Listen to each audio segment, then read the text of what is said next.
Sup everyone, this is Adam Hudson here. Today is July 20th, 2025.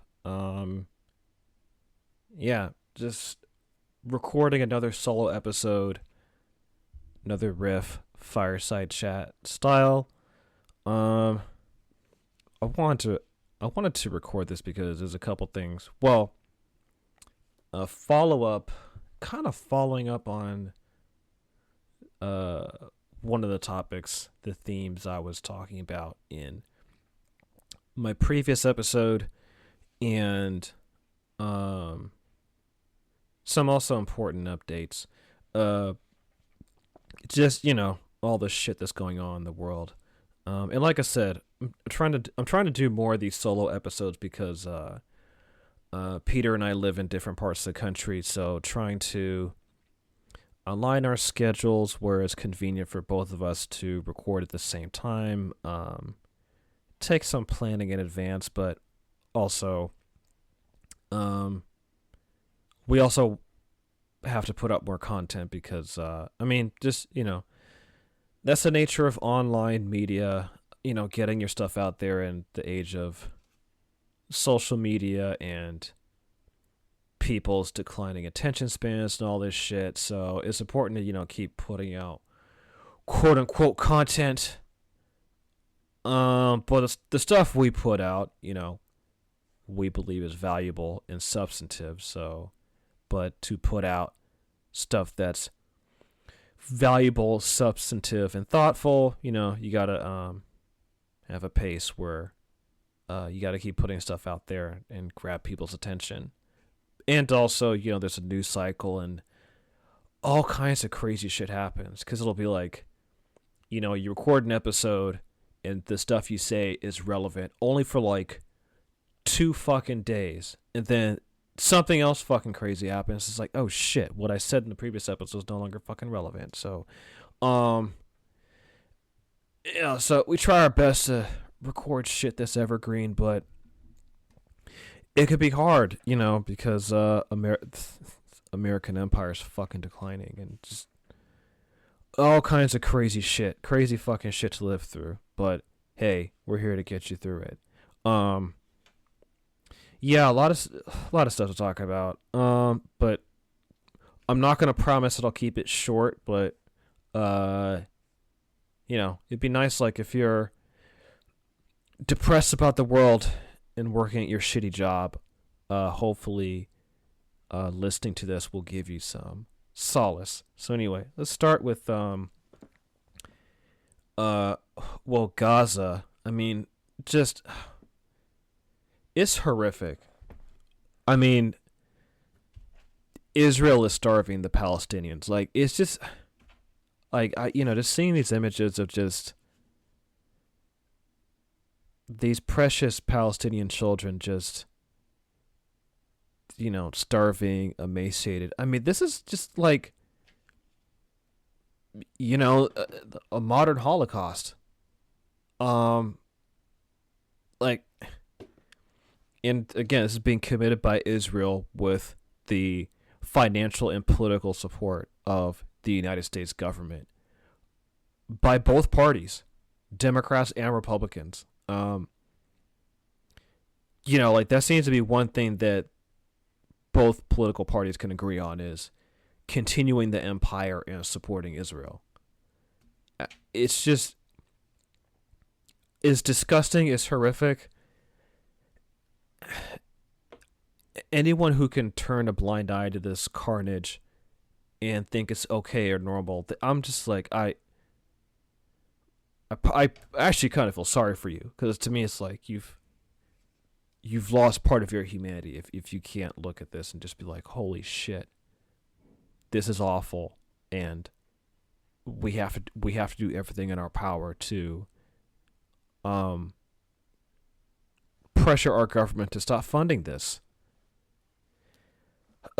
Which actually ties in with the very important update. So, well, couple things related. Zoran Mamdani, he's already walking back his rhetoric. So, the episode I did with Peter, we talked about Zoran Mamdani. I mean, Peter, his computer fucking died, so like it took him a while to like get the file up. But so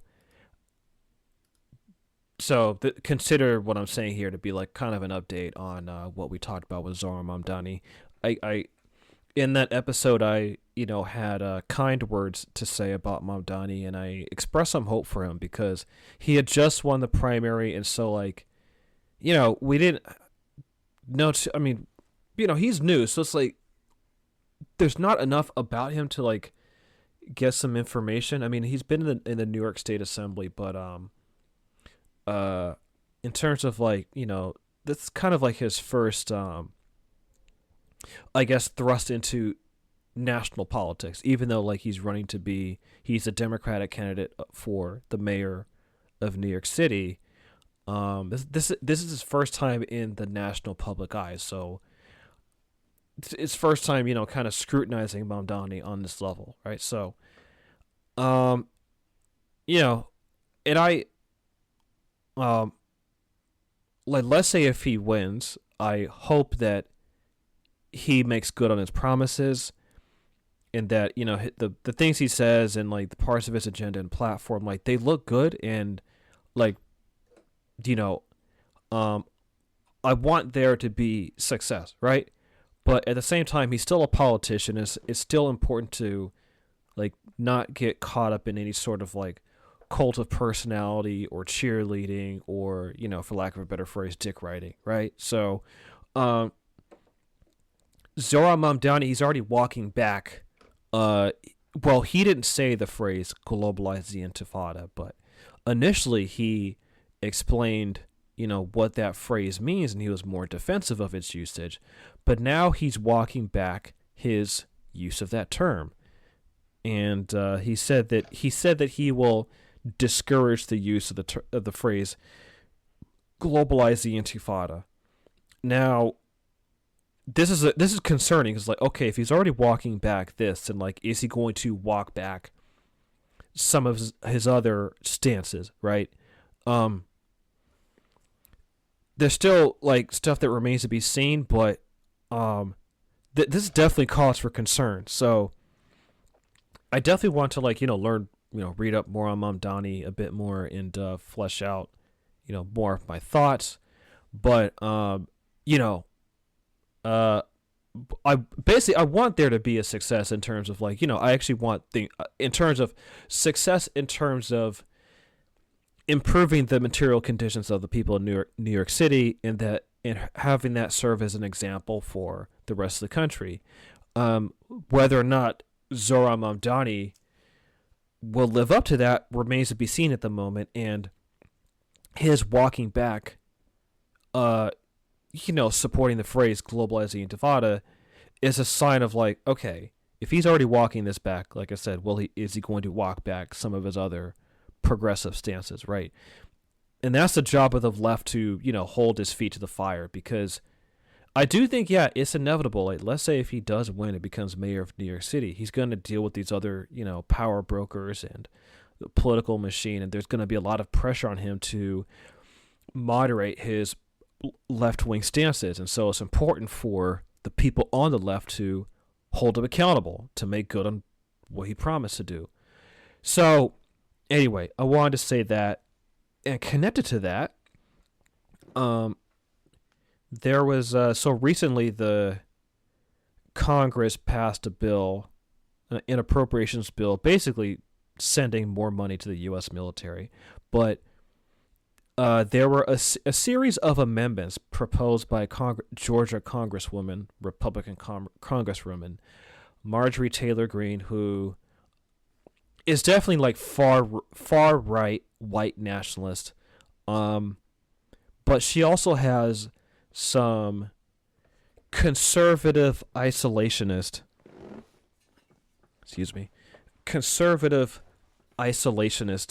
beliefs.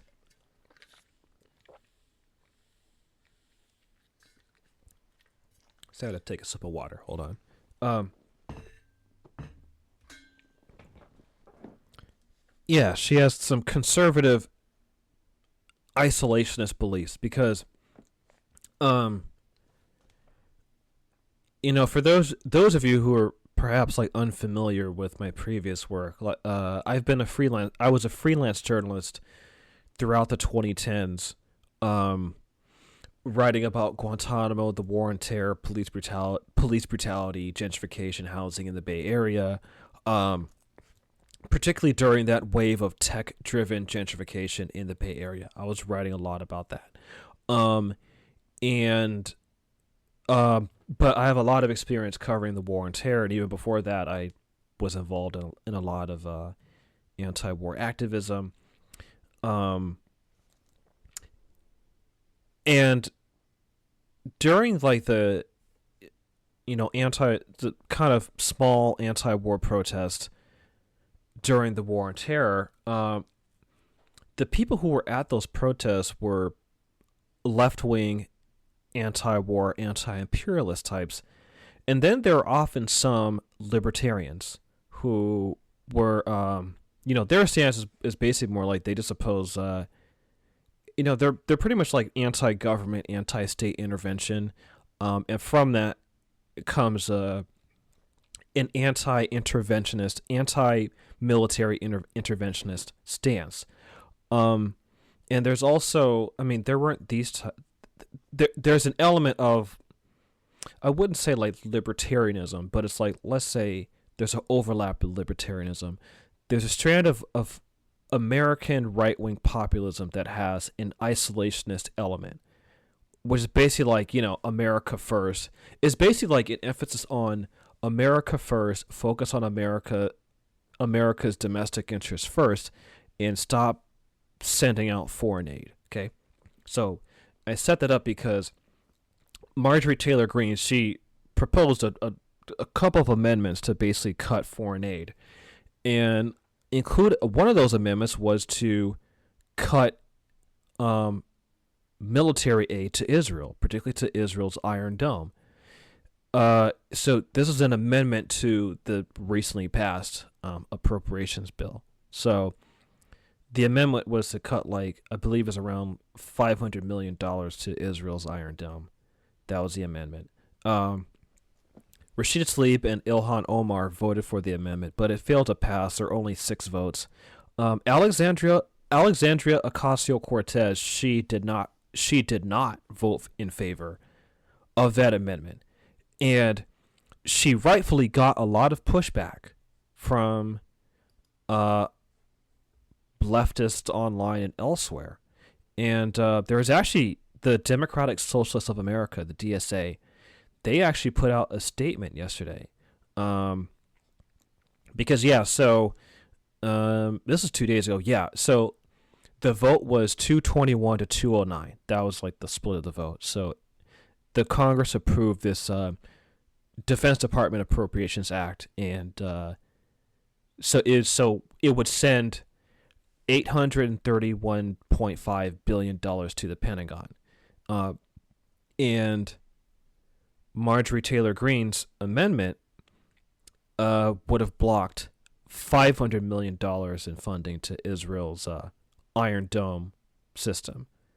So now Ocasio-Cortez, she did vote against the entire defense spending bill in general. She voted against the final bill, and so did Ilhan Omar and Rashida Tlaib. But she did not vote in favor of the amendment, and she had this very just weird statement. She said on Twitter, and then she had like another statement where she fleshed out further, but she said, Marjorie Taylor Greene's amendment does nothing to cut off offensive aid to Israel nor end the flow of U.S. munitions being used in Gaza. Of course, I voted against it. What it does do is cut off defensive Iron Dome capacities while allowing the actual bombs killing Palestinians to continue. I have long stated that I do not believe that adding to the death count of innocent victims to this war is constructive to its end. This is a simple and clear difference of opinion that has long been established. I remain focused on cutting the flow of U.S. munitions that are used to perpetuate the genocide in Gaza. Now, here's the thing. the right thing to do would be to oppose any sort of military aid to Israel, either like offensive or not offensive, right? Um, so Rashida Tlaib, along with Ilhan Omar, Summer Lee, and Al Green, they voted for the amendment, and they are also members of the DSA. Ocasio-Cortez, she voted against it. And yeah, there's been some pushback, and I saw someone on Twitter suggesting that the DSA should censure Ocasio-Cortez, which I think is a good idea. But I think the right thing to do, the right stance to take, and the right thing to push for is like a full-on arms embargo. A full-on arms embargo to Israel. Like, just basically cut off all forms of aid to Israel. So, yeah, arms embargo on Israel. Someone like Marjorie Taylor Greene, who is odious, is fucking white supremacist. She's just disgusting on all other levels. But, you know, a broken clock is right twice a day, right? So, in this case, it doesn't, in my opinion, for this one specific instance, the person who proposes the amendment matters less than the substance of the amendment. And like I said, sometimes like a broken clock is right twice a day.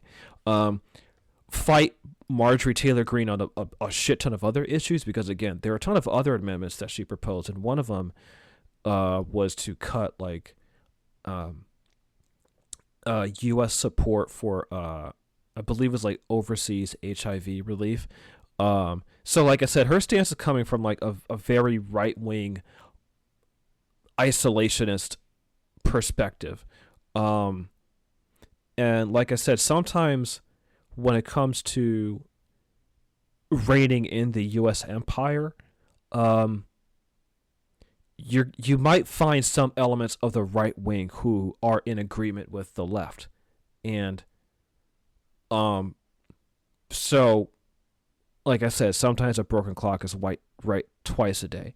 But it's important to be clear about like where people like Marjorie Taylor Greene are coming from, because at the same time, right, like Marjorie Taylor Greene, because I was listening to her speak on the floor of the House of Representatives, and basically what she was saying is that America should stop giving money to foreign aid, and focus more on the border and deportations. So she's not coming from, you know, a humanistic perspective the way that leftists are. So it's important to keep that in mind, because while there may be agreement between, like, let's say the left and the right on Israel, when it comes to deportations, and yeah, we still have to fight them on that, right? So I want people to be very clear on that, and it's important to have to know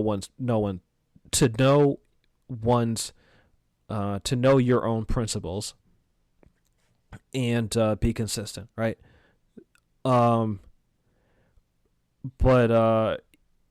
Yeah, so let's see if there's anything else I want to add to that. There's nothing else I want to add to that, but basically, like, you know, speaking of like not, what I was saying about Mamdani, like, you know, to not have like a cult of personality around him, it just reminds me of the next thing I want to talk about, which is Andrew Schulz, because there's this motherfucker. I watched the interview that because Andrew Schulz, he's a comedian who I think he has like one podcast with Charlemagne the God, and then another podcast called Flagrant with Akash Singh and a couple other guys. But mostly that podcast is mostly Andrew Schulz, and then like Akash Singh is like the sidekick.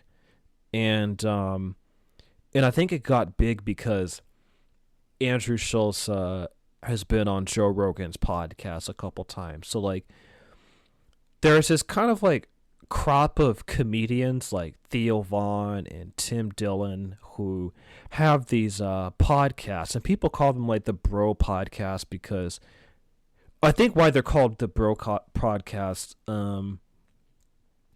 is basically like politics and social commentary from uh like locker room style discussion, where it's like a bunch of guys shoot this shit in like it's basically like kind of like locker room talk, and then they'll talk about politics, and so the vibe is broy, and I'm not even saying broy in like a pejorative sense. It's because it's just like, it's the nature of like when you get, guys just shooting the shit, right? So that's like the kind of, I think, the vibe of particularly like the Andrew Schulz podcast and like some of these other like so-called bro podcasts. And also their audience is predominantly male, particularly young men, and a lot of young men voted for Trump. And so there's been some concern because people were shocked at like, wait, there's like young men supporting Trump, and then talk of like the manosphere and red pill and the rise of that, and especially with like this weird rise in conservative gender norms, which is like, I mean, there's for the young women, the thing that's marketed to them is like the trad wife shit, and then the male equivalent counterpart to that is like the grind set mindset shit, hustle bro, Andrew Tate being like the furthest extreme of that. But like there's like a constellation of this like kind of bro podcast where it's either like kind of locker room style commentary to like hustle bro mindset, grind set, go to the gym, just like, just self-optimize, self-improve, max out, yada yada yada, right? And I mean, I could talk more about that, but I do think like there's some real alienation that young men feel that is impacted by material conditions that I actually do think should be addressed. And I think it's a strategic error for the left and liberals to just look at like, oh, young men, you can't get laid, you're just a fucking loser. When it's like, well, the like well, a lot of young people are fucking broke. That's a problem. So, and then if you're a guy and you want to like, like get a job and like to the point where you want to raise a family and be able to financially provide, I mean, you don't even have to be like the pure sole breadwinner, but if you're just like a normal dude who just, maybe would think about like, oh, it would be nice like to have a family or whatever, like even just on the financial shit, it's like, dang, oh fuck, you add up the cost of housing and childcare, so it's like the prospects of a dude becoming at some point like financially stable enough to be a father are further and further fucking dwindling. And I actually think that is important to address, especially when the right wing wants to talk about declining fucking birth rates and shit. Yeah, you might have more fucking babies if people got paid fucking more, if you had like paid maternity leave, if the cost of even fucking giving birth were lower. Yeah, you might have more fucking children if the simple cost of living wasn't so goddamn high. Yeah, if you want more babies and like, yeah, pay people more, and like then you might, have more children. So anyway, but to Andrew Schulz, right? Like, because like I mean, I'll start with Joe Rogan. I think like Joe Rogan, his popularity came from like UFC MMA commentary. And I remember Rogan. I've like listened to Rogan's interviews intermittently here and there when he would have on people like Alex Jones. And Alex Jones, tying it back to like anti-war stuff, before Alex Jones went down the fucking Sandy Hook false flag conspiracy theory false flag operation shit.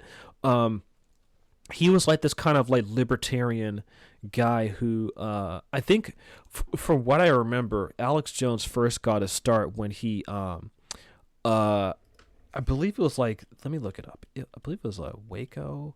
Hold on. Um let me I just want to make sure I get it. Yeah, okay, yeah, there we go. Waco. Yeah, it's a Waco siege of the Branch Davidian complex near Waco, Texas.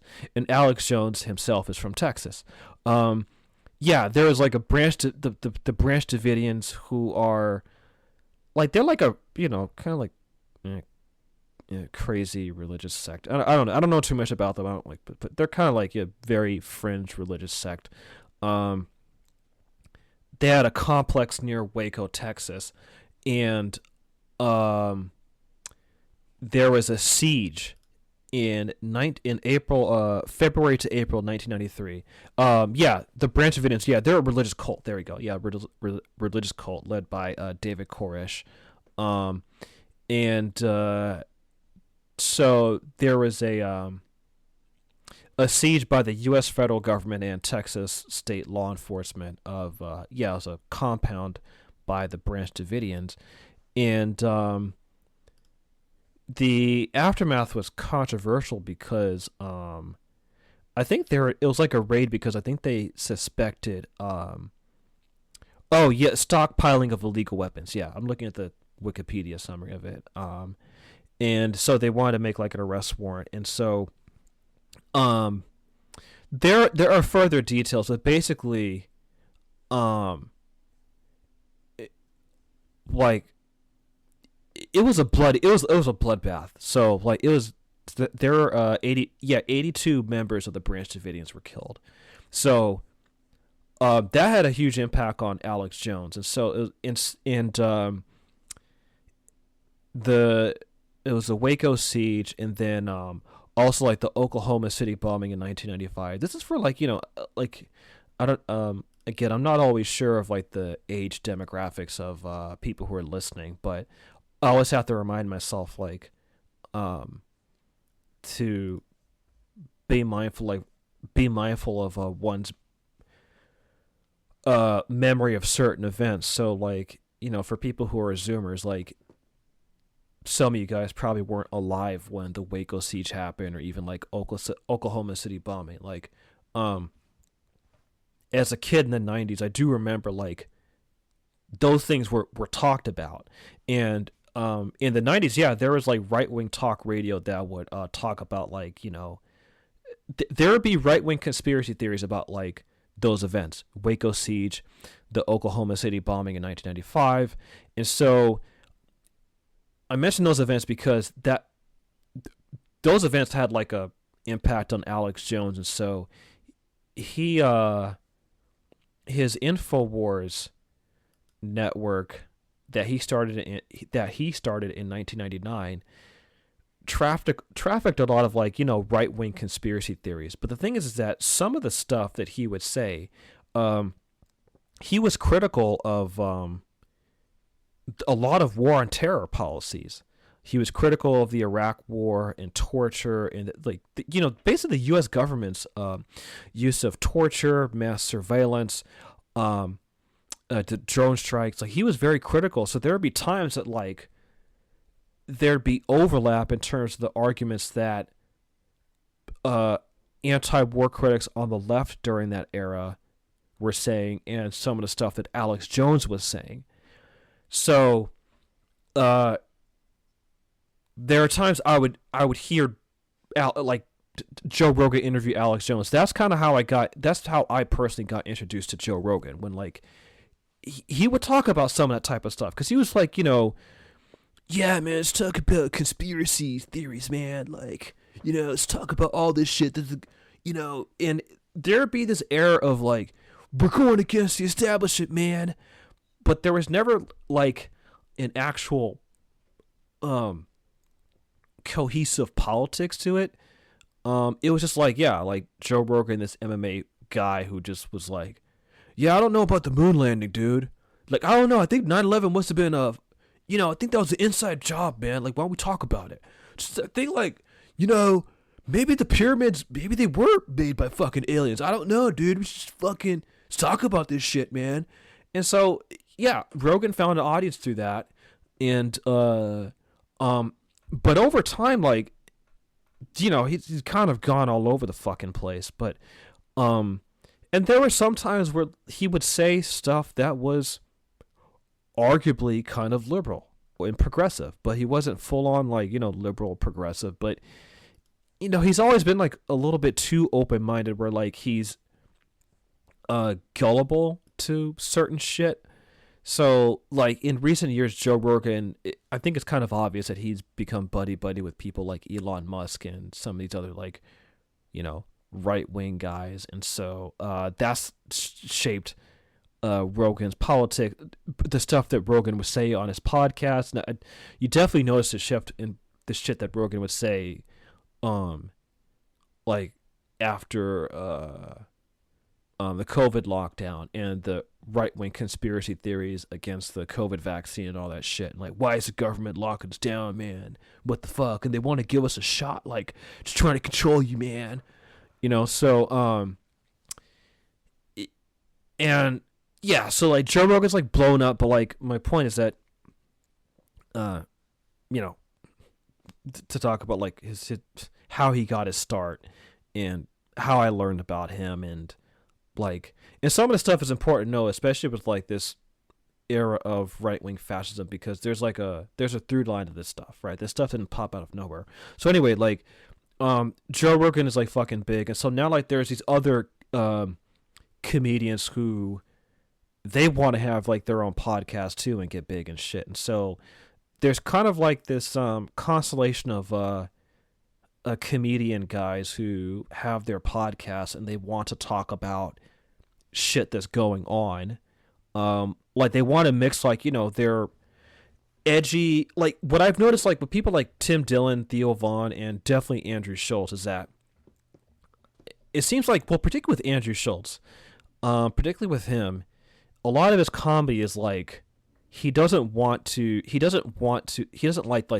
pronoun shit. Like he doesn't like the, you know, what people like him say is like the kind of like woke censorship. Like, oh, I can't joke about like, you know, certain kinds of like edgy humor on race and like, you know, shit like that. So, yeah. So these guys like have an audience, and it's predominantly young men, and so I think it's become like a cause for concern because of to what extent that these kinds of guys have an influence on Trump's victory, right?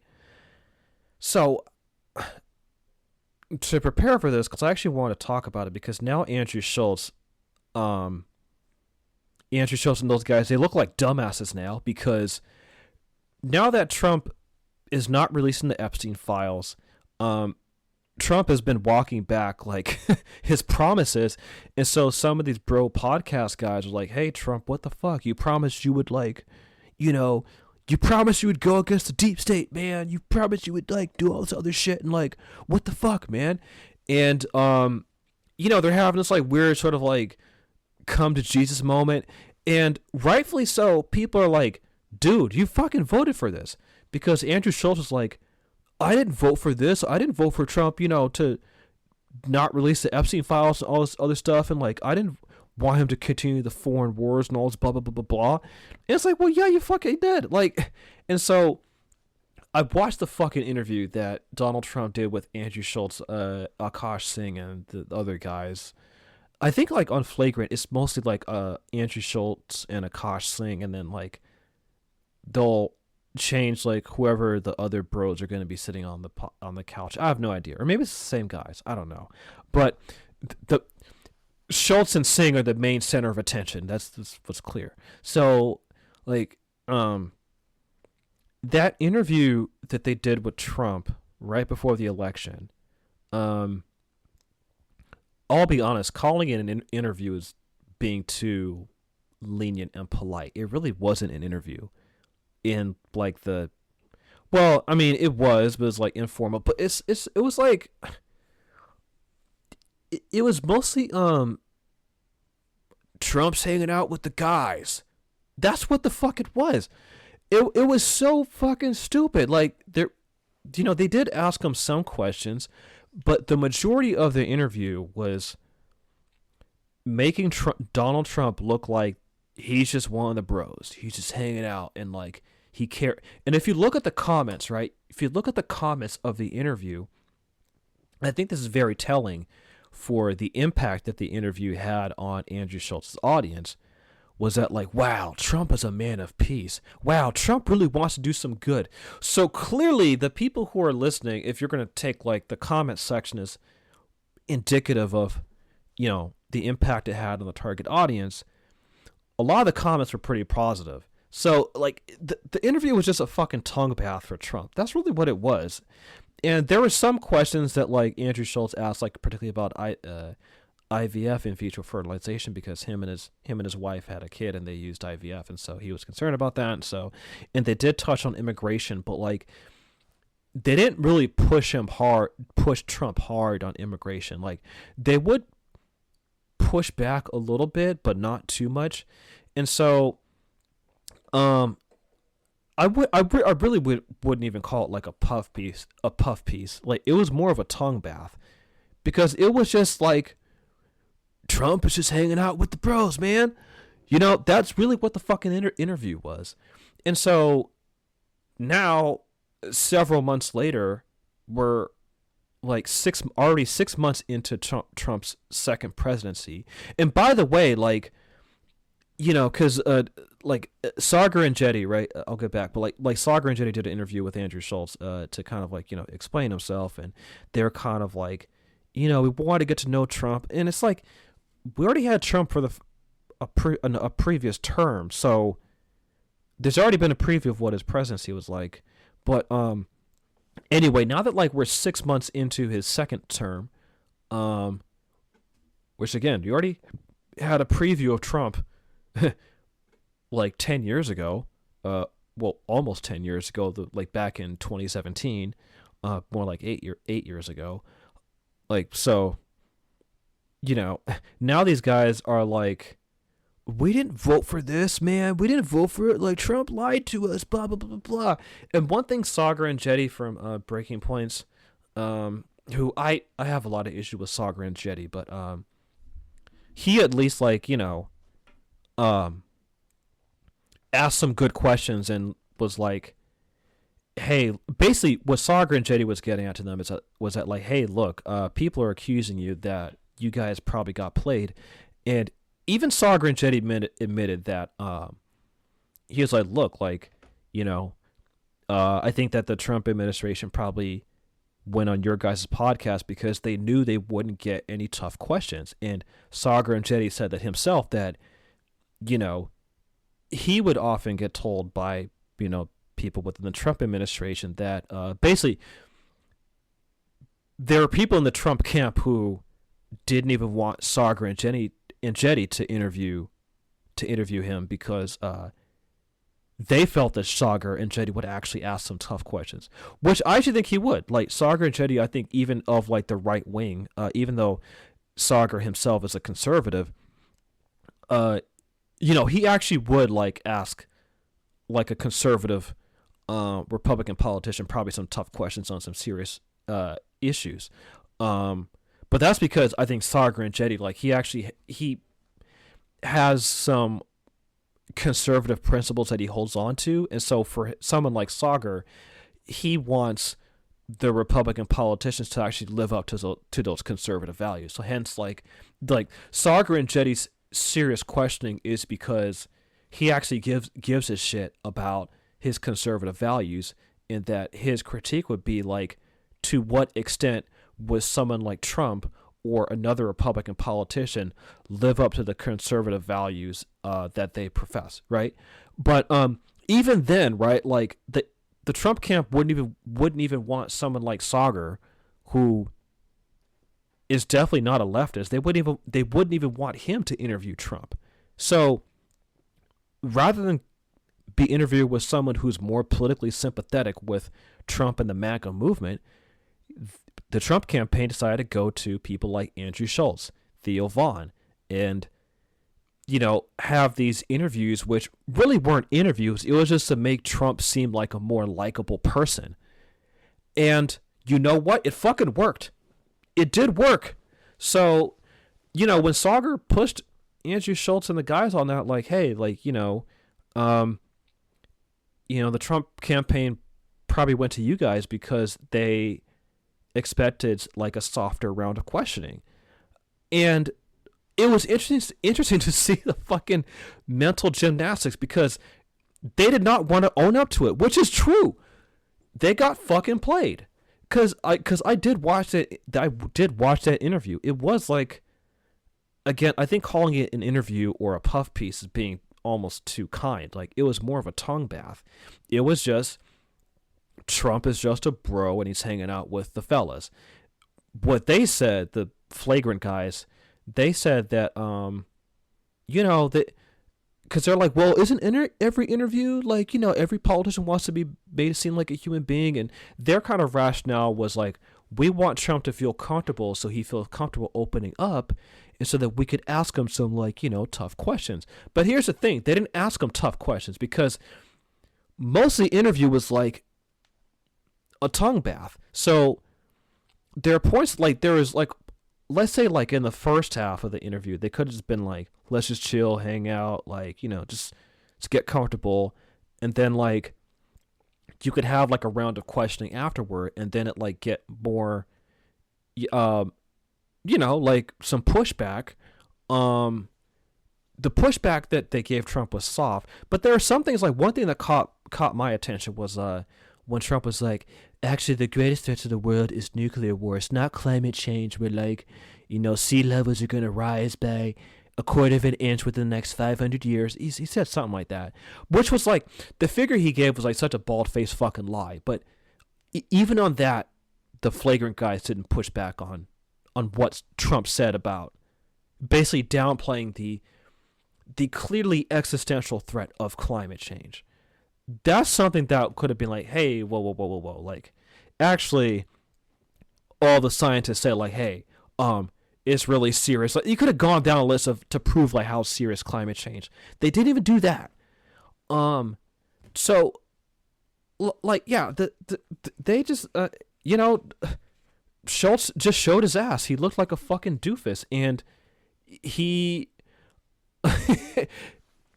He's too much of a like these guys are, it's funny because how bro-y and like what was funny is that, like, when it comes to other shit, these guys will be much more uncensored when it comes to, like, I think Andrew Schulz, I remember he got, like, on Black Twitter, he made some joke about black women that was definitely very controversial, and because he made it, and he's been interviewed by like two black dudes from Britain.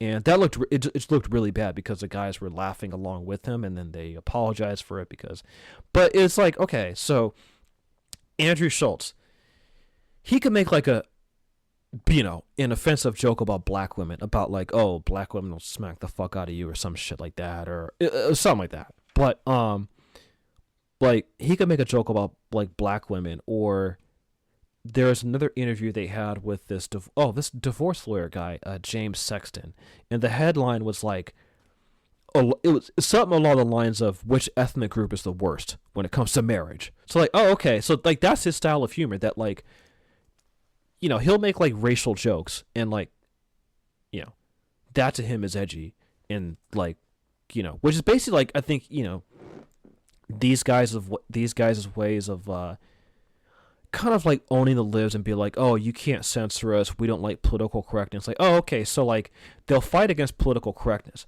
but when it comes to, I don't know, like interviewing the potential future leader of the so-called free world, like, they can't ask a presidential candidate tough questions, and with Rogan, I watched a little bit of Joe Rogan's interview with Trump. And keep in mind, both Schultz and Rogan supported Trump. So that was also it. Not only did they interview Trump, but they also supported him in the 2024 election. Now they're regretting it. But I will say with Rogan, his interview was much more of an interview where it was like a conversation where like they would delve into the issues, but the problem with Rogan, the real issue with Rogan is that he's accepted a lot of the right wing framing on a lot of these issues. So with Rogan, he'll interview Trump, but they'll actually talk about issues. But most of the framing of the interview on those issues is from a like an inaccurate right wing MAGA framework. With Andrew Schulz, most of it is just like, we just want to chill, man. You know, just like, and so yeah, now Andrew Schulz and Akash saying they look like fucking doofuses, which they do. They did get played, and it is very clear that yes, in some respects, like the Trump campaign was right to go on those podcasts, because if their calculation was, you know what, let's go on the bro podcast because we're gonna get like, you know, these softball interviews and make Trump look like a really cool person, they accomplished it. I think like the Trump campaign did accomplish what they set out to do. They wanted to go on these bro podcast interviews and make Trump seem like a really cool person to like hang out with, and like he's like this man of peace and blah blah blah blah blah. It fucking worked. And now that Trump is actually in office, those same bro podcasters are like now walking back, you know, their support for him. And it's like, well, y'all got fucking played. You got fucking played. You look like fucking idiots. And you know, they've completely made an ass of themselves, and people are just like ripping the shit out of them. And yeah, it's funny, like Andrew Schulz, those guys, like, they can't stand the heat because yeah, they look like fucking doofuses.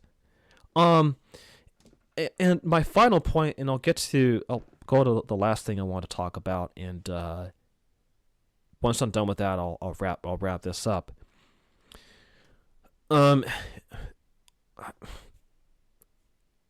Part of me, the second thing is like, I'm concerned with why these types of dudes have such a large following in the first place.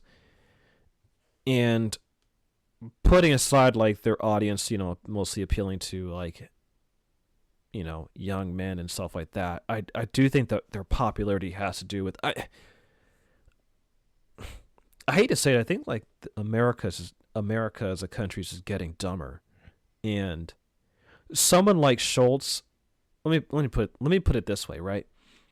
You're always going to have someone like an Andrew Schultz or let's say a Joe Rogan, right? I think those types of people are going to exist in any kind of society, but I think if you have a society that's a little more intellectual and perhaps like politically sophisticated, those people can easily be like written off as cranks, or just like, okay, this person doesn't clearly know what they're talking about, and so like they'll have their corner where they can talk to, but like they're not given the level of let's say prestige as, I don't know, like a Walter Cronkite or something, you know? And I was partially kind of sad to just see like, damn, these guys are this fucking famous. They have such a large goddamn audience. And like, I don't listen to this like kind of Theo Von, Joe Rogan, Andrew Schultz interviews. Like I listen to those interviews purely for this episode because like if I'm going to talk about it, I'd rather listen to the interview and like judge it on its own merits and actually have something to talk about. But like, it further justified why I don't listen to those kinds of those guys, because it's just like, it is fucking stupid. It is so fucking stupid. And someone like Andrew Schultz, like what I think is just so, what makes him so fucking stupid is that he's a comedian who he wants the perks of being a social commentator without the consequences and responsibility of it. That, yeah, if you're a comedian who's going to talk about social issues and politics, and if you're famous enough where you can interview a future president, then yeah, it is incumbent upon you to like know what you're talking about and have a set of questions with some substance and be able to push back on certain things. That like now no one's expecting someone like Andrew Schulz to be like, I don't know, like fucking a professor or journalist or academic. He's still a comedian. He's still a clown. But if he wants to be a comedian, like let's say, who talks about social issues, then like yeah, he's gonna have to like I mean, not to compare him to this comedian, but if he wants to do it this way, someone like Andrew Schulz, even a Joe Rogan, would have to do what Jon Stewart has long did. Jon Stewart always struck that balance of being funny and having informed social commentary where people take him seriously, and if people are going to come on his show, he can still make the politician laugh, the audience laugh, and also ask some tough questions. And Jon Stewart's one of the few who can pull that off incredibly well. I haven't always agreed with Jon Stewart's politics because, like, I mean, my politics are further to the left than Jon Stewart, but for these types of comedians who, because I don't think Andrew Schulz is the only one. I think there's a lot of comedians out there who like they want to tell jokes and they want to make comments on, to comment on society itself, right? And I think there's like there's an appeal to that. Like people want to go to comedy and laugh, and then they also want to like take the piss out of the absurdity of modern life and modern politics and modern society. And it's like yeah, like there's a utility in that, but the job of a comedian is to make you laugh. Like they're not going to be the ones to lead the fucking revolution, right? But yeah, if someone like Schulz, a comedian like Schulz, and the same with Joe Rogan, if these are comedians, and I keep forgetting, I forgot to mention about Joe Rogan's roots. Like he started in stand-up comedy, but he really got big with UFC commentary. But yeah, if they want to be comedians who talk about politics and social issues and be at the level where they're at, where they can interview these top leaders, then there is a responsibility that comes with that. And I think one of the best models of a comedian who can balance that is Jon Stewart. And there's a reason why like people love him and like hearing his perspective on things, because to his credit, I'm gonna give Jon Stewart his flowers. He did it incredibly well throughout the Bush administration, and I think during the Obama years, I don't think he was like,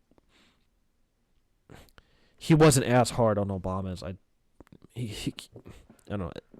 I think he was somewhat too lenient on Obama during the Obama years, but I think in retrospect, like he's become more critical of the two-party system in many ways. But Jon Stewart always struck that balance between being funny, being able to make the audience laugh, getting the person he's interviewing to feel comfortable and laugh, but also be able to ask tough questions and be incredibly informed.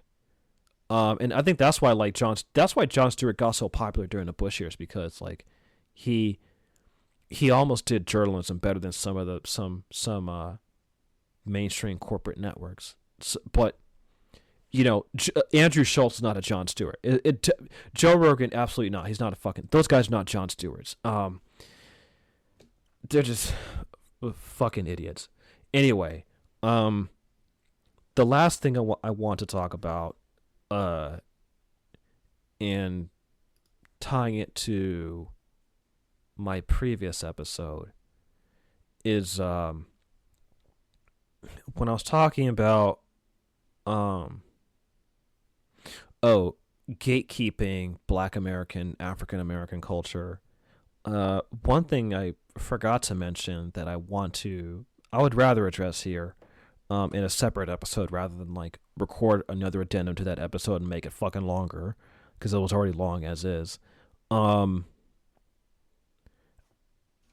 like let me set it up this way. So for the past couple years, I mean, I'm a musician. I'm a drummer, percussionist, and I play djembe, West African drumming, and my music, what I play is a fusion of West African folk music with music of the African diaspora. So that's what I play. So there's some things I play that are like more quote unquote traditional West African music, but there's other stuff I play where like it's my own stuff, or I work with some of the folk music and then like kind of make it my own. And so anyway, um I've been playing at a local Juneteenth event for the past couple of years, and one thing I've noticed, and this is what made me want to follow up on gatekeeping African American culture. One thing I noticed is that at this same event in the same place, where I'm at in the San Francisco Bay Area, there's always a lot of non-black people at the Juneteenth event. It's in like this giant square in this city. So you get a lot of foot traffic, and so and it's an open space, and it's a great space to hold events. And I think that's why it's a good space to hold Juneteenth gatherings. And over the years, I've noticed it get bigger, but I've always noticed like, yeah, there's a lot of non-black people. They're not the majority, but they're there. And do I have an issue with it? Not quite, but it is something I've thought about over and over since I've been playing there, is that African Americans, we don't get enough credit for how welcoming we are to outsiders to our culture. I don't think we get enough credit for that. We are far more welcoming to outsiders to our culture than other groups are when it comes to their culture. In that other groups, it's not even just white people. Living in the Bay Area, it has its ups and downs. So one of the ups is that you get to know how, different groups of people, different ethnic groups, and the diversity. And with that comes you kind of notice how other groups operate,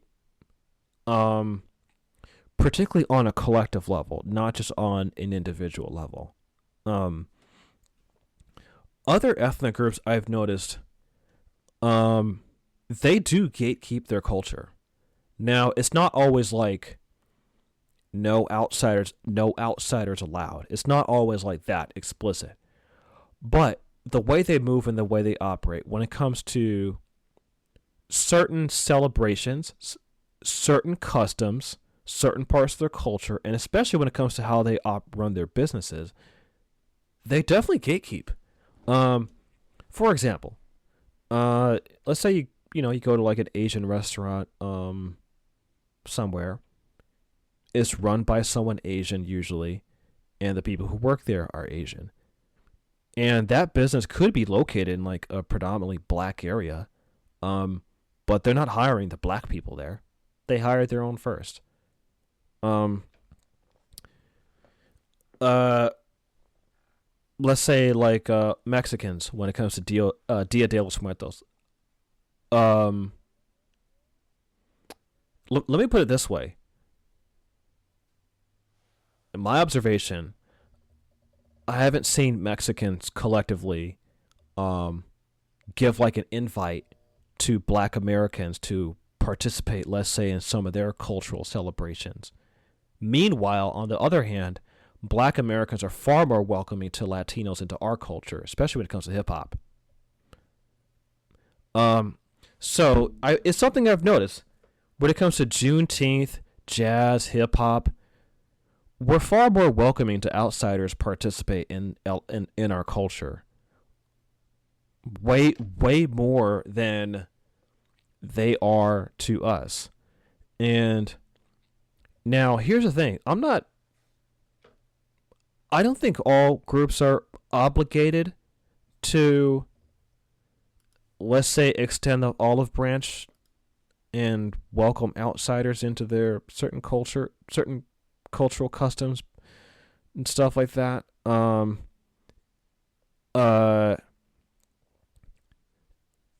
Like, but at the same time, I'm also like, why should Black Americans feel obligated to, be let every Tom, Dick, and Harry come into our culture the way that we usually do? We're incredibly welcoming with our culture. And arguably, I think, like, I'm not saying like we should close everything off, because like I said, I don't really have that much of an issue of outsiders coming to a Juneteenth event as long as they're respectful. As long as they don't do anything stupid. But I will say, if you're a non-black person and if you choose to go to a Juneteenth event, my advice to you would be on your P's and Q's, because other black people are going to be watching you, and if you do something stupid, like, a black person's going to be like, what the fuck are they doing here? So, look, when you come to a Juneteenth event, you're a guest in our house. You're welcome in our house, but you're a guest. And it's the same with any other group, right? I mean, look, when you extend it to, like, sexual orientation, I, as a straight person, don't feel like gay people are obligated to invite me to their events and their spaces all the time. I don't really expect that. Like, there's a reason why, like, events that are just for queer people, for LGBTQ folks, is just for them, And as a straight guy, like, that's okay. Like, if they want to just keep it among themselves, that's their business. They're not obligated to invite me. But if they do, then, like, I'm gonna be on my P's and Q's. I want to take that invitation seriously and be respectful and get to know people, and not be like a total fucking asshole all the time. Like, but meanwhile, like I said, a lot of different groups, like, yes, people do gatekeep certain shit, but African Americans, like, we don't get enough credit for how fucking welcoming we are. And I think some of this, like, black fatigue and Black Americans checking non-black people on certain kinds of fuck shit that's going on, especially like I was saying in my previous episode, like, more Black Americans looking at Latinos sideways because of how many Latinos voted for Trump. And now Trump is ramping up these deportations, which ties again to what I was saying about Andrew Schulz. It's like, look, deporting immigrants and mass deportations, that's always been a part of Trump's platform. So to be like, I didn't know Trump was gonna, like, of course, like, what the fuck it's like, it is true. Like, I hate to, completely make fun of non-white people who voted for Trump, who, like, were like, I didn't know, because I do hate to see, non-white people get deported, even if they voted for Trump, right? Like, I hate to see that on a human level, but it's like, you cannot act that, like, you were surprised by this shit. Like, come on. Like, I thought Trump was going after the criminals, man. I didn't think it was, like, what fucking, like, and so, you see my point, right? Like, even as a Black American myself, I understand that, like, we are looking at other minorities and being like, yo, some of y'all voted for Trump, and you're complaining that he's deporting people who look like you, and you're shocked, like, and then you want to ask us for help? Like, what the fuck did you expect? It does, like, look, if you're the type of person who did that, you do look like a fucking doofus, and you're in a very weird position to ask people for help. And so, yeah, there has been, like, this weird pushback from Black Americans, kind of G-checking everybody. And, some people are not used to it. But I do think part of the reason people are not used to it is because like we historically as African Americans have been, you know, more sympathetic to people who are downtrodden, who are oppressed, because we know what that feeling is like. And we're still in that position of being on the bottom. And so we do have this expectation that, like, because I do think African Americans, even compared to other black people in the diaspora, because even other black people in other parts of the diaspora, I've had conversations about this with them, and they've said the same thing, that like I do think it's true to say that African Americans as a group, we are more race conscious compared to other groups of people. Other non-white people, other like kind of POC immigrants, they don't have like the kind of developed race consciousness as African Americans, because we've been here for so long and we're familiar with the duplicity of white America. And we've always been racialized as black in this country for over 400 years. So we do have this developed sense of race consciousness. But I think where our community often makes that mistake is that we assume that other groups of people are going to think like us, when in reality that's not always the case. And so I think, yeah, because like a lot of other non-black communities, and even to some extent some black immigrants, I say some black immigrants because like there are still black immigrants. Like, it is true, yeah, Africans on the continent identify by their ethnic group and nation first. And if you're in a land that's all full of black people, then like there isn't that sense of urgency to collectively self-identify as black. But when Africans leave Africa to go to the West, it may take some time, but at some point they start to realize, holy shit, okay, I'm not just, Nigerian or Kenyan, I'm also black. And they face the same sort of similar sorts of anti-black racism that African Americans face in the United States. Like similar rates of poverty, and like definitely exposure to police violence and shit like that. Racial abuse. I just heard this story of actually the woman was a black American, but she had been living in Russia for a long time because I think her grandfather had like moved to the Soviet Union at some point in like the 1930s or some shit.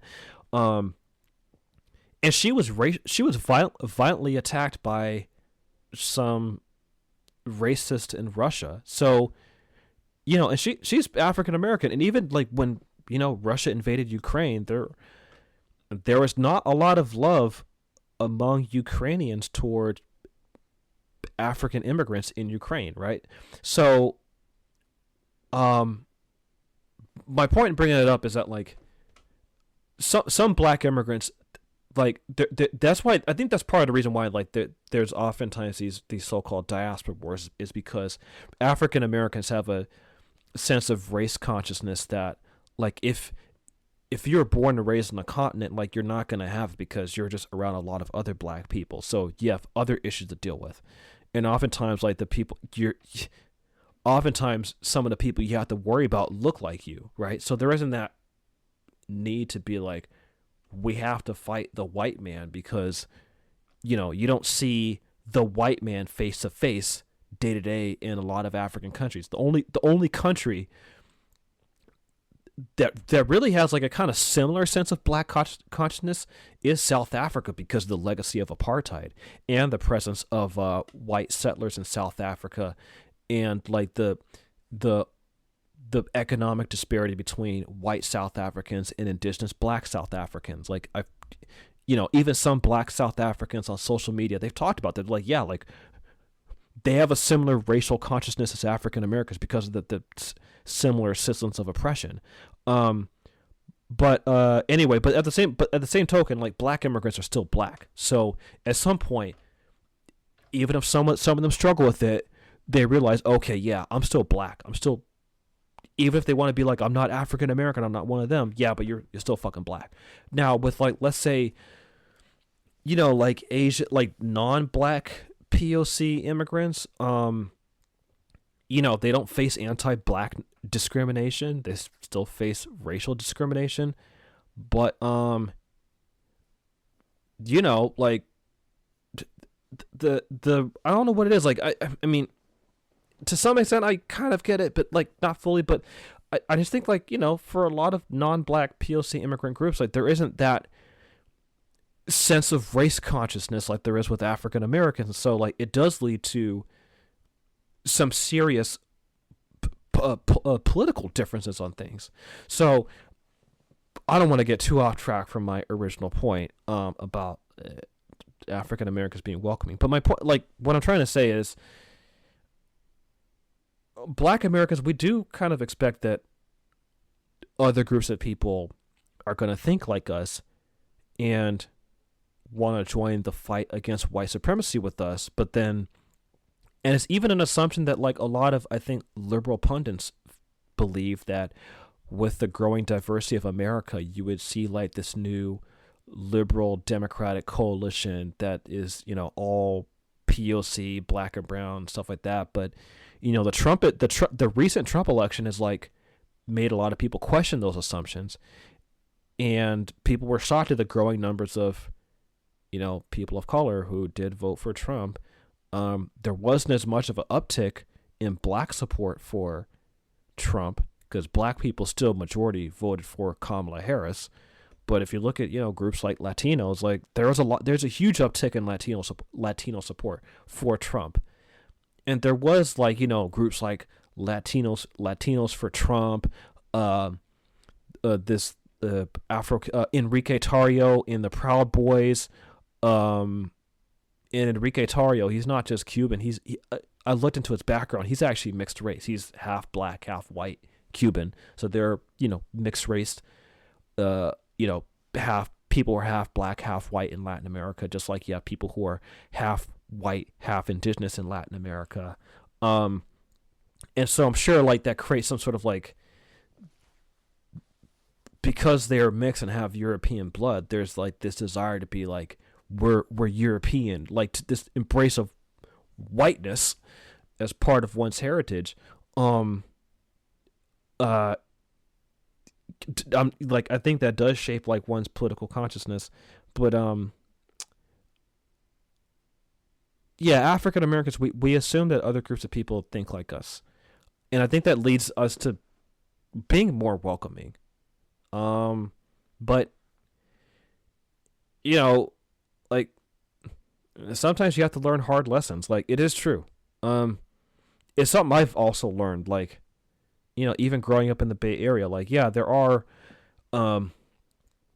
Latinos, Asians who are in community and want to be in community with black people and want to be part of like a unified people of color, black and brown coalition to fight white supremacy.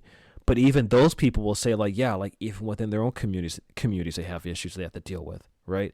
And some of them are like not completely shocked that there were Latinos and Asians who voted for Trump. And those same people who voted for Trump, now they're like, oh my God, I didn't know that this would happen again. What the fuck? Like, of course y'all voted for this. You didn't think it would happen to you, dumbass. That's really why like those people voted for Trump. They didn't think it would happen to them. But they're perfectly fine if like, black people were getting shot by police. They didn't give a fuck about that. But then, oh shit, now they're getting deported? Now the Trump administration is like, hey, look, you're not fucking white. You got to get the fuck out of America. They're like, what? Oh, I didn't know. Wait, black people, come and rescue us. And like black Americans like, well, fuck around and find out. And to round out my point, why I wanted to bring this up, like I said, Black America, we are a very welcoming people, and even despite like us being annoyed with,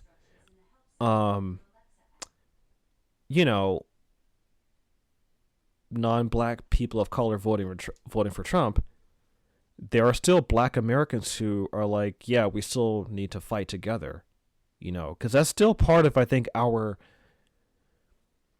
political tradition and political milieu. I think that's still part of us as a people, which I think is a good thing. But, like, as part of that fight, you still have to talk about some of this, these problems. You got to be able to deal with them. But it's something I think about, and I want to mention this because, again, I've played at this Juneteenth event for quite some time, and it's something I've noticed. And like I said, I don't mind non-black people, let's say, going to a Juneteenth event, but it also makes me think of, like, okay, you know what? Maybe we as black Americans are too welcoming when it comes to hip hop.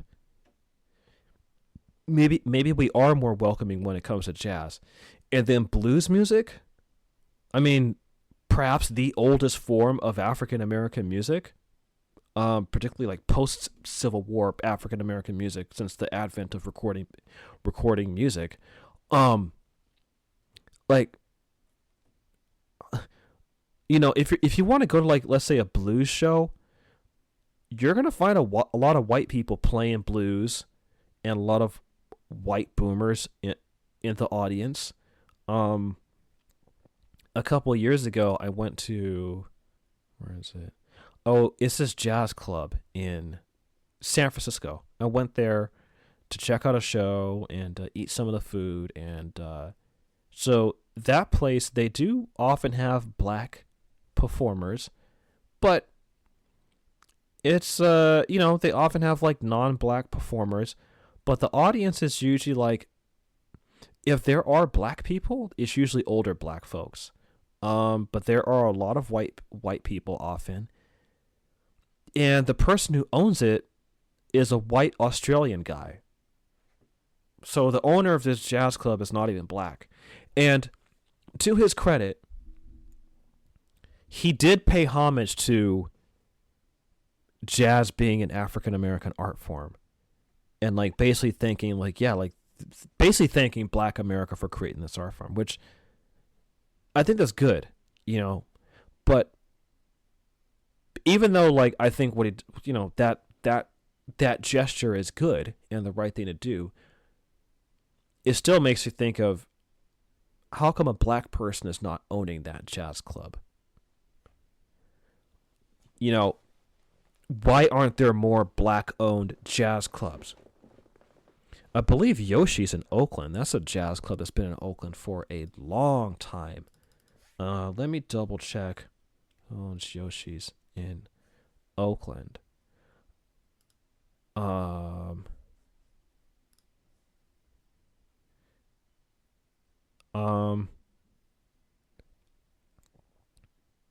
Actually, no. Yoshi's is not black owned. But it is a jazz club. Yeah, no, Yoshi's, I mean, definitely didn't start out, like, with black ownership.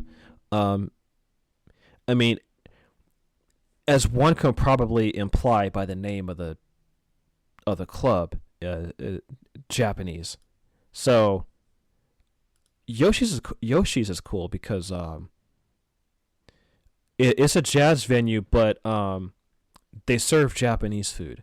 So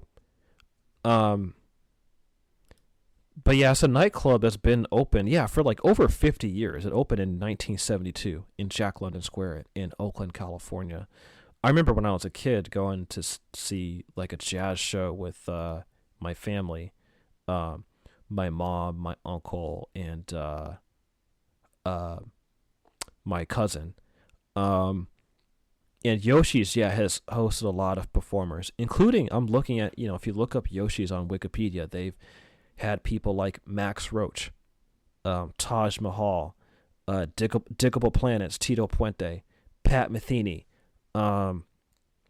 Dave Brubeck, Brian Culbertson, Deanna Krall, Esperanza Spalding, Pharoah Saunders, Wayne Shorter, Anna Nalick. I mean, we can go on and on. Bonnie Raitt. Like, yeah. But like I said, you know, I personally think that African Americans, we are a little bit too welcoming.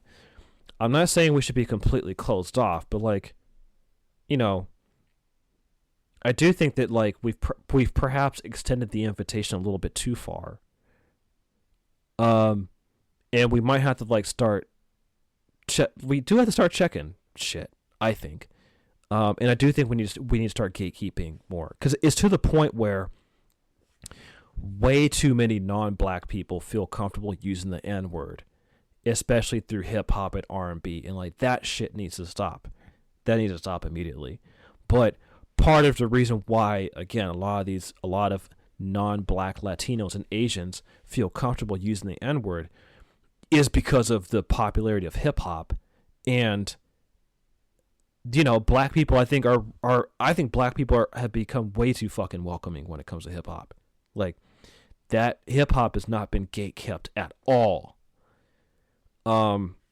So anyway, that's my conclusion on that thought. I wanted to get that off my chest that I don't think black Americans, we don't get enough credit for how welcoming we are. We are more welcoming with our culture than other groups of people are when it comes to their culture. And I don't think like we have to keep giving these invitations. Basically, let me summarize it like this. People treat black American culture like an all-you-can-eat buffet, when really it should be treated like fine dining with a reservation. Like, yeah, you can come, but you're going to have to make a reservation in advance. And, there's a dress code, and there's security, So if people want to partake in African American culture, I think like people have to earn it. I do think people can support African American culture. Like I do think like I think it's fine for like non-black audiences to let's say consume African American culture. Like let's say black owned media, like if they I have no issue. I mean, especially as someone who co-hosts a podcast, black owned media, and I do know I have a non-black audience. I have no issue with that. And if you are a non-black supporter of this podcast, and if you support what we do, then I am greatly appreciative of that. That's really all I can say. So I had the same principle when it comes to, as a performer, as a musician. I don't mind when non-black people like what I have to perform. I'm okay with that. I have no issue, So I think like I have no issue with non-black people consuming and supporting African American culture and the things we produce. I think that's fine. For me, my issue when it comes to gatekeeping and not being so welcoming is that I do think like African Americans, we should own what we produce. If we produce hip hop, we should own it. Not just on like in words, but through like institutions, through publishing, distribution. We should own it. We created jazz, we should own that. So if there's a jazz club, I think there should be black ownership. That's what I think. I want to see more black ownership when it comes to jazz clubs. I mean, no disrespect to, the non-black people who have jazz clubs and, they appreciate the culture and all that. Like, I get that. But, look, there's too many of them. I want to see more black-owned jazz clubs. I'd like to see more of that. African Americans, we should own what we produce. We've produced a lot. We've produced so much that people want to mimic it. And I don't think that that's going to change, but I do think we can change is that we can own it. We can own our own. We can have black-owned nightclubs. We can have black-owned jazz clubs. We can own hip-hop. We can own jazz. We can own blues. When it comes to our own media, we can own that too. And that's something at Real Sankara Hours, we try to put that into action. This is black-owned media, black-owned worker cooperative. So we practice what we preach on that front. So anyway, that's my conclusion on that. I've talked enough. I don't want to go on too long. If you like this this episode, this free episode, by the way, for my solo episodes, I'm mostly gonna keep them free. I might do a couple that are bonus, but do some final housekeeping here. But like, you know, if you like this episode, I'm sorry, I've been talking too much. Let me collect my thoughts. Yeah, if you like this episode, patreon.com/realsankara hours. There's our website, realsankarahours.org. Oh yeah, this is what I was trying to say. It's getting my thoughts jumbled up. Yeah, we've been kind of making some cool changes to Real Sankara Hours in terms of like presentation. So we changed up the website a bit. So we are finally on YouTube. And one thing I've been noticing is that I think we're getting it seems to be easier to reach people on YouTube. So we're gonna be doing obviously more of that. So if you go on our website, let me just go through like what our website says.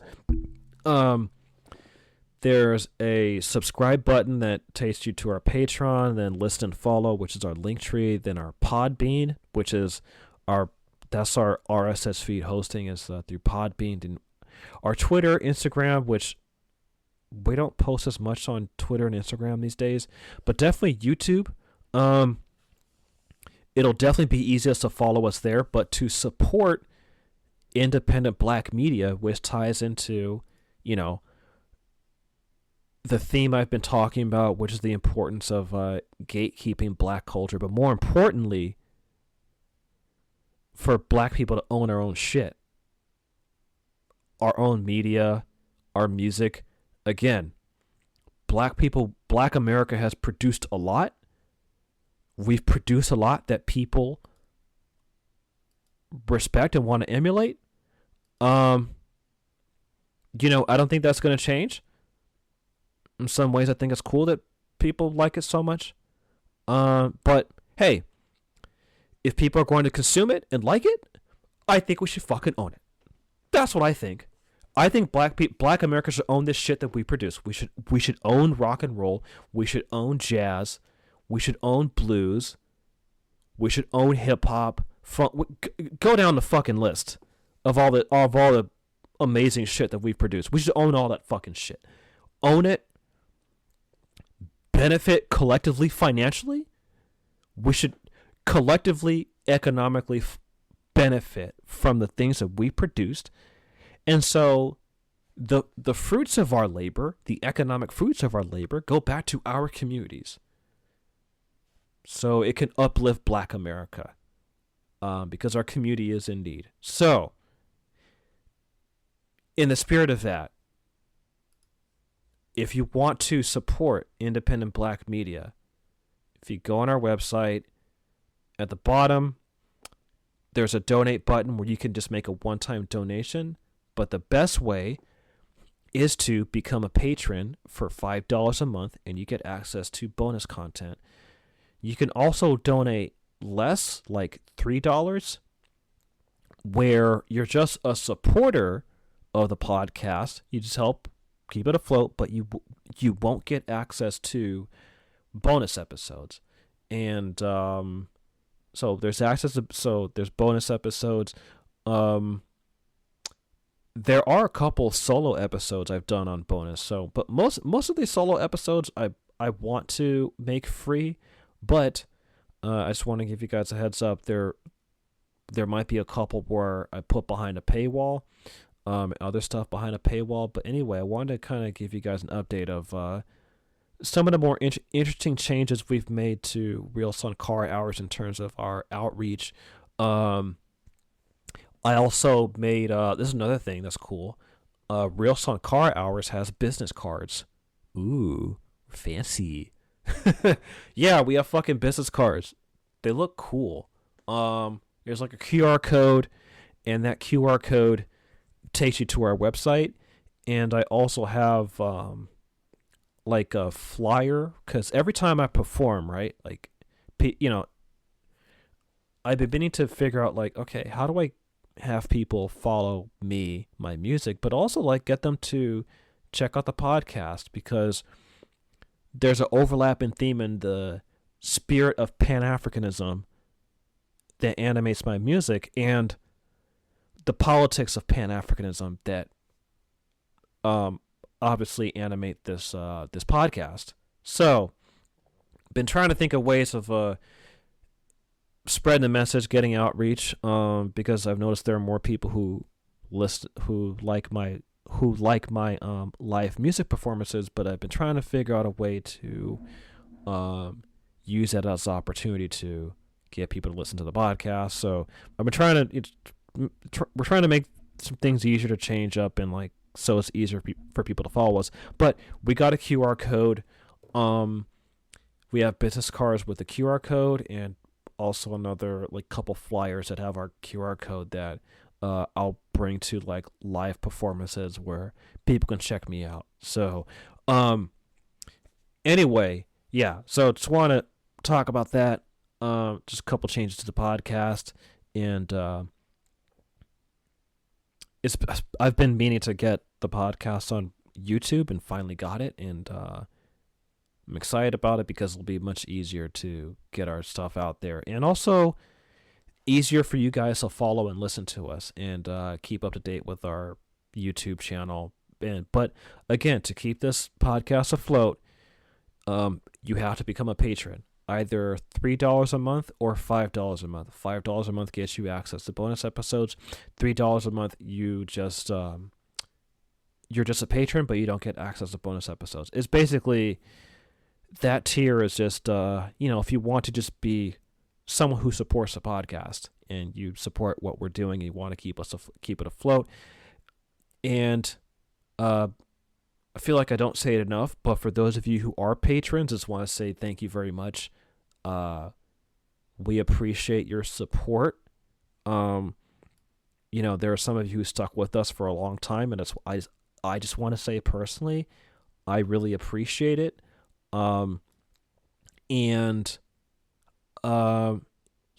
Just, if you like what we're doing, share it with a friend, talk about it, and even some of the stuff we talk about on the podcast, you can use as a way to spark discussion with your friends or your peers or colleagues or whoever.